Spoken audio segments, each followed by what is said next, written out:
esta segunda parte do seminário. Terceira parte, sobre a Constituição da Inglaterra. Seu poder legislativo deixa ao executivo o direito de prender cidadãos que possam dar caução de seu procedimento. Não há mais liberdade, a não ser que sejam detidos para responderem sem prazo a uma acusação que a lei tornou capital, caso em que são realmente livres, visto que só são submetidos ao poder da lei. Num Estado livre, todo homem que supõe ter uma alma livre deve governar a si próprio. Todos os cidadãos nos diversos distritos devem ter direito a dar seu voto para escolher o representante. Participação que tomam na legislação deve ser, portanto, proporcional a outras vantagens que tem no Estado. Quarta parte, sobre a Constituição da Inglaterra. Se não houvesse monarca e se o poder executivo fosse confiado a certo número de pessoas extraídas do corpo legislativo, não haveria mais liberdade.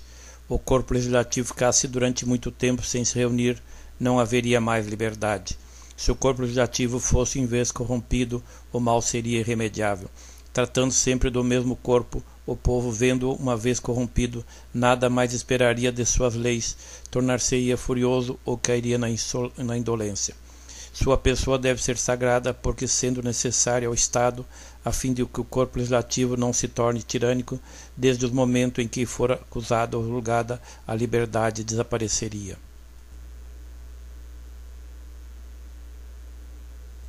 Quinta parte, sobre a Constituição da Inglaterra.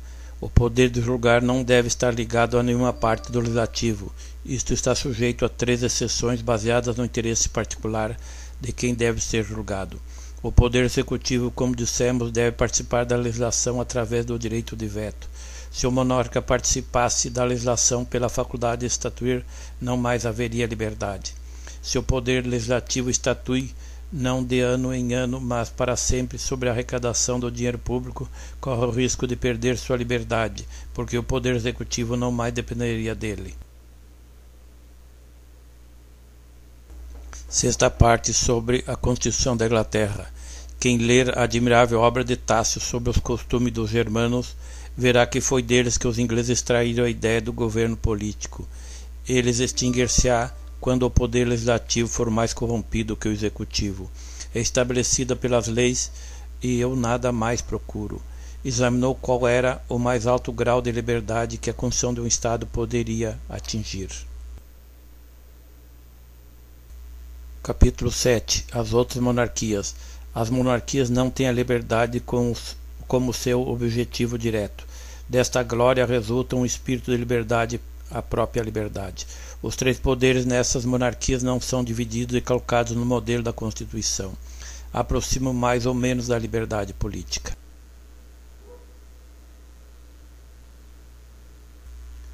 No capítulo 8, Montesquieu analisa a monarquia na antiguidade. Os antigos não conheciam o governo baseado num corpo de nobreza e ainda menos o governo baseado num corpo legislativo. As repúblicas da Grécia e da Itália eram cidades que possuíam cada uma delas seu governo. Na Itália, na Gália, na Espanha, na Alemanha, todas essas regiões eram constituídas de pequenos povos ou de pequenas repúblicas. A Ásia Menor estava ocupada por colônias gregas. A Pérsia para encontrar o governo de um só. Existiam repúblicas federativas e várias cidades enviavam deputados a uma assembleia. As nações germânicas que conquistaram o Império Romano eram, como sabemos, muito livres. O governo gótico entre nós foi inicialmente um misto de aristocracia e de monarquia. No capítulo 9, Montesquieu refuta Aristóteles. Diz ele que a monarquia, Aristóteles faz uma grande confusão.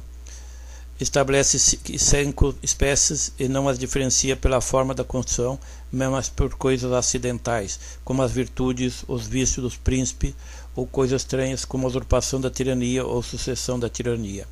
Aristóteles coloca na classe das monarquias o Império dos Persas e o reino da Lacedemônia. Mas quem não vê que uma era um Estado despótico e outro uma república? Não conheciam a divisão dos 3 poderes no governo de um só, não podiam ter uma ideia correta.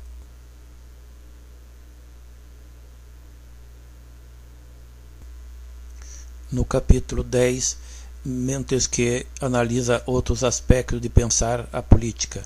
Para amenizar o governo de um só, Arribas, rei de Épiro, não imaginou senão uma república. Os molossos, não sabendo como restringir o mesmo poder, escolheram 2 reis.